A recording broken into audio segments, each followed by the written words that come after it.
Hello दोस्तों, welcome back to क्यूरियसरी for the daily dose of Indian football. तो सबसे पहले बात करते हैं केरला ब्लास्टर के बारे में, because lot of things happening at the moment in Kerala blaster. सबसे पहली और जो बड़ी खबर है कि उन्होंने अपने हेड कोच मिकेल स्टार को सैक कर दिया है after teams poor performance this season and currently sitting on the 10th position. उनके रिप्लेसमेंट के तौर पे eight the moment temporary basis पे उन्होंने अपने बी टीम के कोच थॉमस को यहाँ पे फर्स्ट टीम की कमान सौंपी है, जब तक यहाँ पे फुल टाइम नया कोच वो अपॉइंट नहीं करते हैं। लेकिन दिस डिसीजन वॉज कहीं ना कहीं फैंस भी एक्सपेक्ट कर रहे थे आफ्टर दैट बहुत बड़ा लॉस, बिकॉज पिछले 7 मैचेस में से उन्होंने 6 मैचेस हारे थे। एंड हम सबको बताया कि फुटबॉल वर्ल्ड में दिस कॉमन थिंग कि जब इतने ज़्यादा मैचेस आप हारते हो तो जो पहला बिल फटता है वो कोच के ऊपर ही फटता है। मिकेल स्टार नो डाउट काफ़ी सारे फैंस बोल रहे थे कि उनको थोड़ा सा और ज़्यादा टाइम मिलना चाहिए था, क्योंकि अगर हम मिकेल स्टार की बात करें तो पहली बार आईएसएल में कोचिंग कर रहे थे एंड उनके अंडर जो टीम ने 12 मैचेस अभी तक आईएसएल में खेले,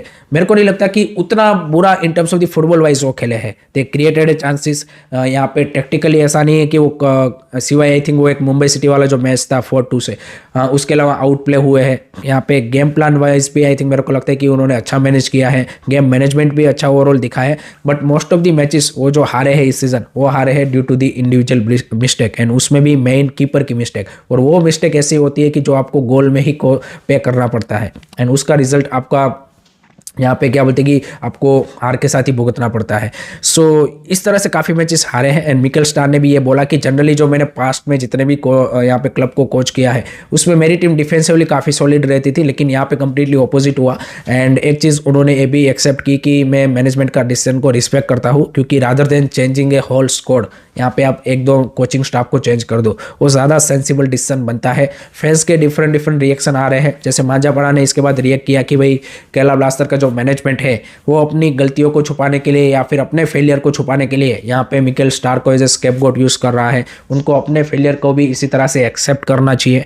तो काफ़ी सारी फीलिंग्स है एंड थोड़ा सा बोल सकते हैं कि रिस्की डिसीजन भी है, but the big question is now कि वो will be the replacement of Mikel star. तो इसमें काफ़ी ज़्यादा रूमर्स कल से आने लगे हैं, जिसमें पहला और ऑब्वियस रूमर था कि भाई इवान वुकानोविच की क्या वापसी हो सकती है।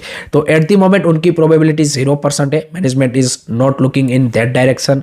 दूसरा एक रूमर आ रहा था डेस बकिंगम का, क्योंकि रिसेंटली ऑक्सफोर्ड यूनाइटेड ने उनको सेक किया है, आईएसएल का एक्सपीरियंस है, मुंबई सिटी के साथ चैंपियन टीम उन्होंने बिल्ड की थी, तो वो भी एक यहाँ पे यू कैन से कि मोस्ट ऑब्वियस चॉइस हो सकते हैं। बट उनके भी चांसेस एट द मोमेंट नहीं लग रहे हैं, क्योंकि मैनेजमेंट इज नॉट डिस्कसिंग और टॉकिंग विथ हिम।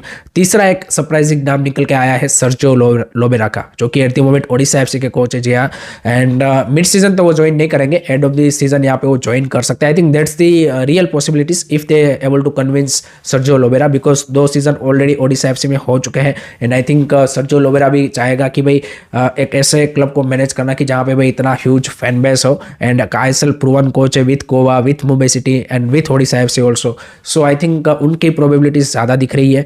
उसके अलावा टेको स्वर्गेती से या फिर थॉमस बेड्रिया के चेन्नई एफसी वाला, इस तरह के काफ़ी कोचेस है जो प्रीवियसली आईएसएल में अच्छा कर चुके हैं। लेकिन इस बार डेफिनेटली मेरे को लगता है कि जो केरला ब्लास्टर मैनेजमेंट है वो आईएसएल एक्सपीरियंस कोच के साथ ही जाएगा, rather than a complete new coach, जैसे उन्होंने इवान वुकानोविच या फिर मिकेल स्टार के साथ किया, कि जो पहली बार यहाँ पे इंडियन फुटबॉल में किसी क्लब को मैनेज कर रहे थे। तो आई थिंक वो इस बार जो बेट है वो आईएसएल एक्सपीरियंस कोच के ऊपर ही लगाएंगे। तो लेट्स सी किस तरह से मैनेजमेंट किसको यहाँ पे न्यू हेड कोच अपॉइंट करता है। आपको क्या लगता है किसको अपॉइंट करना चाहिए, कमेंट में बताइए, क्योंकि मेरा जो ओपिनियन है मेरे को लगता है कि I think they have to go with the German philosophy coach.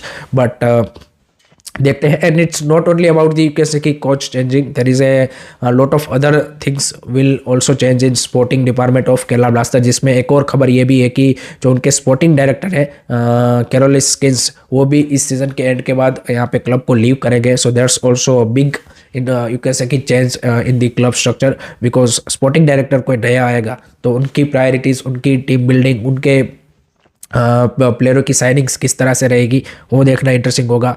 उसके अलावा ट्रांसफर्स में बात करें तो उनके जो लोकल यू कैन से कि पोस्टेड बॉय है राहुल केपी, उनकी भी खबर आ रही है कि वो भी इस सीजन के एंड में लीव करेंगे। So that's the interesting one. I think that's the right decision for the both the parties. I think club के लिए भी वो सही डिसीजन है, क्योंकि पिछले 3 सीजन में राहुल केपी लोकल प्लेयर है, लेकिन उस तरह की परफॉर्मेंस यहाँ पे वो नहीं दे पाए हैं। And I think Rahul KP के लिए भी यहाँ पे किसी और क्लब में ट्राई करना चाहिए, जैसे सहल अब्दुल समद ट्राई कर रहे हैं, ताकि यहाँ पे ज़्यादा वो लाइमलाइट में ना रहे और वहाँ पे क्या बोलते हैं कि अपना परफॉर्मेंस या फिर अपना पोटेंशियल वो हिट कर पाए। सो ये भी एक खबर आ रही है। So lot of things happening at the moment in Kerala blaster and let's see किस तरह से मैनेजमेंट सारे डिसीजन लेता है एंड आगे आने वाले टाइम में किस तरह से केरला ब्लास्टर की सक्सेस है वो यहाँ पे क्या वो अचीव कर पाते हैं, वो देखना काफ़ी इंटरेस्टिंग होगा। लेट मी नो गाइस आपके क्या ओपिनियंस है, कमेंट सेक्शन में जरूर बताइए। उसके बाद बात करते हैं आईएसएल के गेम वीक 13 यानी कि आपका मिड गेम वीक होने वाला है सीजन का एंड इंटरेस्टिंग होने वाला है। पहला मैच है आज between east Bengal versus Punjab FC. दोनों टीमों के लिए काफ़ी इंपॉर्टेंट मैच। ईस्ट बंगाल की अगर हम बात करें तो ऑस्कार ब्रूजन के लिए definitely at the moment it's a tough time because they are missing their some of the key foreign players। दिमाग तकोस हो गए, साउल क्रेस्पो, मेहदी तलाल का वो रिप्लेसमेंट ढूंढने वाले हैं।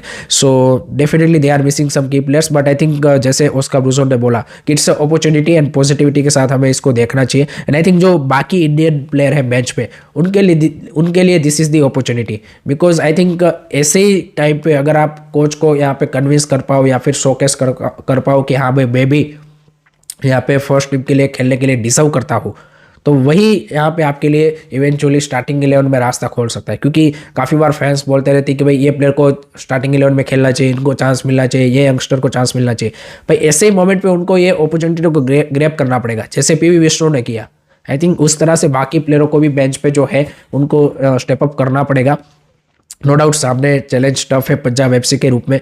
वो लास्ट मैच अपना जमशेदपुर से 2-1 से हार के आ रहे हैं बट आई थिंक पेक्टोस की साइड जो है वो काफ़ी मतलब आप ओवरऑल बोलेंगे कि बैलेंस्ड है in that way and I think this will be a really close fight. Maybe I am expecting the result of 2-1 victory for Punjab FC. Let me know guys आपका क्या प्रेडिक्शन है, comment section में ज़रूर बताइए।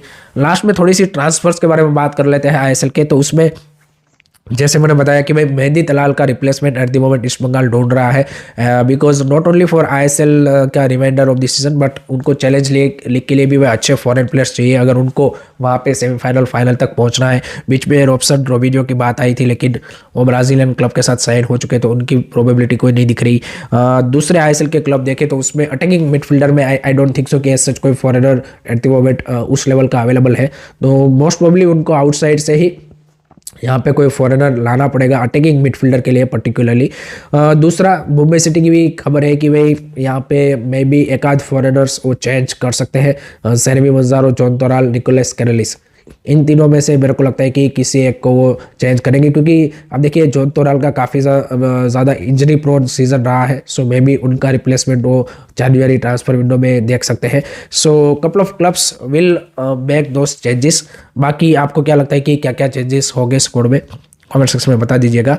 सो that's it from my side guys regarding today's Indian football news. I hope कि आपको पसंद आया होगा। Keep supporting Indian football, don't forget to like share subscribe की। जय हिंद, जय भारत।